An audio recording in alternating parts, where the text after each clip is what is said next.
Hey guys, gentlemen. Today I'd like to talk to you about my journey with money, essentially. I am 38-year-old now. 38-year-old? I'm 38 years old now. About to be 39. And I have here in my hand this bogglehead thing. I'll get to that in a second. But essentially, when I was coming out of college, '09, 010, right? 2010, is that great recession that we had. Many of you probably were still in school.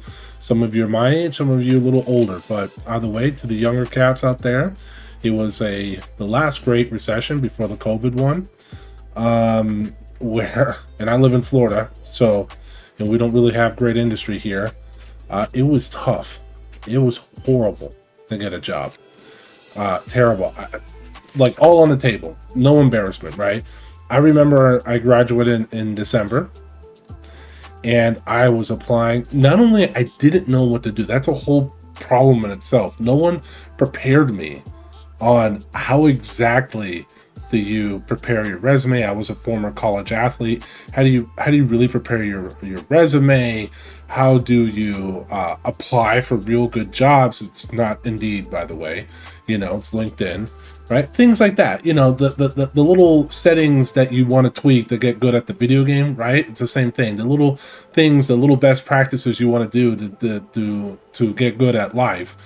No one really taught that to me. So man, anyways, I could not find work from January of that year to October. Now, I'm sure some Gen Zs may feel like, well, that's light work, seeing the horrible environment that we're in. I feel you guys, but that's what happened to me.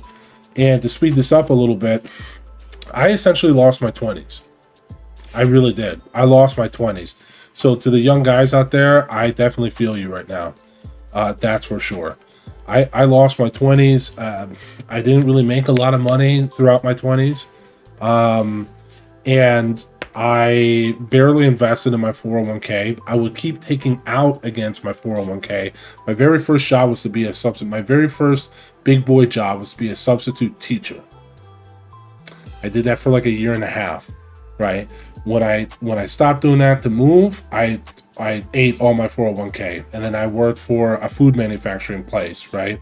When I moved out of there, I took out again the 401k, right? So it was just constant trying to survive because the checks weren't good enough. Moved around a lot. So anyways, yeah, I pretty much lost my 20s up until I'd say maybe up until I got a divorce, right? I got divorced in 2017. A little bit after my divorce, weirdly enough, I started making some decent money. And there is where, like, by my fingernail, I could, like, invest back in the 401k. Don't touch it. It's not like I needed to touch it. And slowly but surely invest in my savings. And I always want to start it in my savings in the 401k, right? And my goal was to always hit 100 grand liquidity in my savings. Now, I am not a financial advisor. I am not a authority whatsoever. If I ever talk about money, I'm talking about myself, my story, and I'm not trying to give any advice at all outside of common advice that you can Google that you see all the time. Save, invest, etc. Right? Compounding interest, blah blah blah. I'm pretty simple like that. So to kind of get to that point, essentially now that's pretty much my strategy. I've been working towards 100,000 in an HYSA, high yield savings account. Yeah, putting my money in a high yield savings account. I finally, I feel like I'm getting my 401k going. I have about, I think 60 or 70 grand in my high yield, not my high yield savings, in my 401k.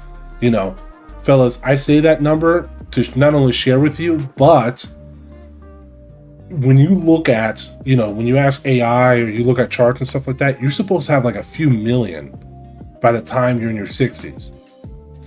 So that's that's something right now. I'm like maxing out my 401k as much as possible to get towards that number. Am I ever going to see $1 million in my lifetime in retirement money? I have no idea, but I'm definitely marching towards that. And I have investments on on its own. I think I have about like 50 grand, in which where this book comes in. Again, I'm only speaking for myself, but I just don't have the time to learn the market. I'm not a super smart guy. I'm not a super sharp guy. So I just did a lot of research with Google and AI, like what are all the different investment strategies out there, right? What are the different things that guys are doing out there? Oh, day trading and this and that and the meme stocks and crypto and blah, blah, blah, blah, blah, blah, blah, blah, blah. I eventually settled on the Boglehead strategy, which is essentially like, I'm listen, as you can see, it's a whole thing, okay? Very simply put, from what I understood on my cursory read of it, is it's ETFs. And basically the logic is, instead of trying to time the market and figure out what's best and blah, blah, blah, you can just own the market through the ETF. And I think they even make an argument that it's like low expense ratio. You're not spending a lot of, like, the point is not to hire some guy to constantly move the market, but for you to just set and forget it, which works for me. Now, again, sorry for all the real deal, finance guys out there if I butchered this, but that's essentially what I got. Invest in ETFs and in specific ones that cover the market, and off you go. That's what I did. So I researched a few ETFs. Like, I think I have, again, I'm speaking for myself, not I can actually pull it up here. I'll just say 3 of them right here: VOO, BTI, and VIXIS. Oh, and I have Triple Q. I don't remember all of them off the top of my head. I think VOO is top 500. That's your 500. Your Triple Q is tech, like top tech. VIXIS, I think, is small cap United States, and VTI, I believe, is international. That's it. Every week, I just put money into that, right? So, and I think I'd be remiss without saying I'm very pleased that I'm in a point in my life I can put some money towards that. Some money towards my 401k, some money I'm working towards my personal goal and my savings. I got, some money in Robinhood. And remember, guys, it took me essentially 2 decades to get there. A huge struggle in decade number 1, which is my 20s. And then I'm starting to inch it all the way up here in my 30s. But it was miserable. And I think, like I said, I'd be remiss to say that it's quite obvious I have to put a lot of time and money into it. And I did. I suffered, guys. I suffered. Early in my career, before I really kind of found my groove, I was doing stuff I didn't want to do, doing some extra work, anything I could do to make money, working long hours. I still kind of work long hours now, but it's in a groove, in a place I like, and blah, blah, blah, blah, right? But yeah, it was tough in my 20s. And that's something that I would give big brother advice to you as well, that it's not going to come free, obviously. Many of you probably feel the same way I did, and experiencing the same thing I did. Like, I feel like I literally don't have enough money to save from my check.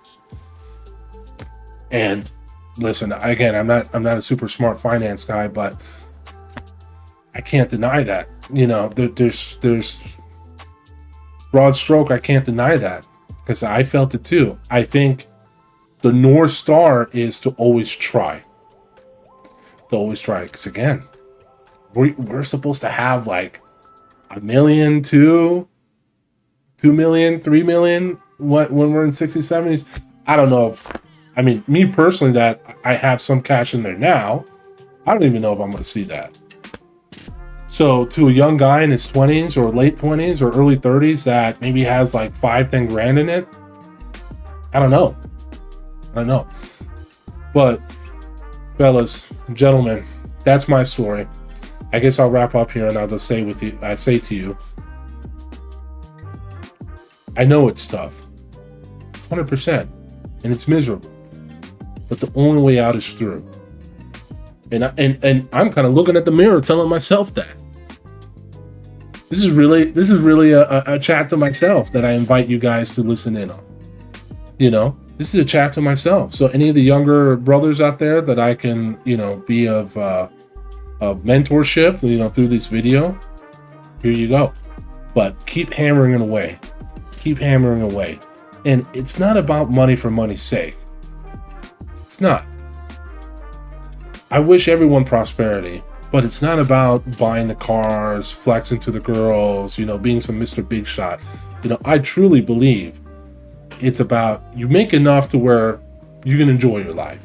You can make enough to where you can be a responsible dad.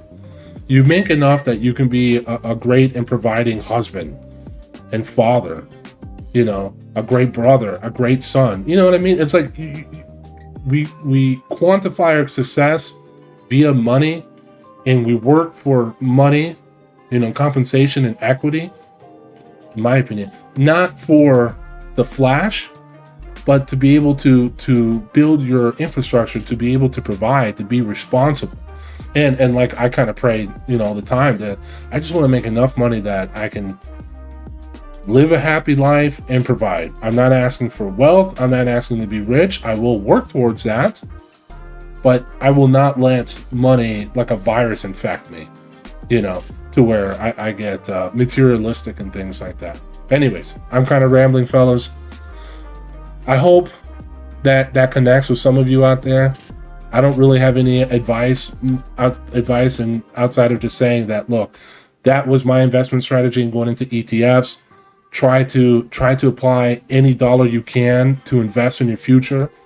Savings, 401k. There's all this stuff out there, guys. So you can just Google it and talk to your AI. All this different type of stuff. You have the HSA accounts through the health, all that. See you around.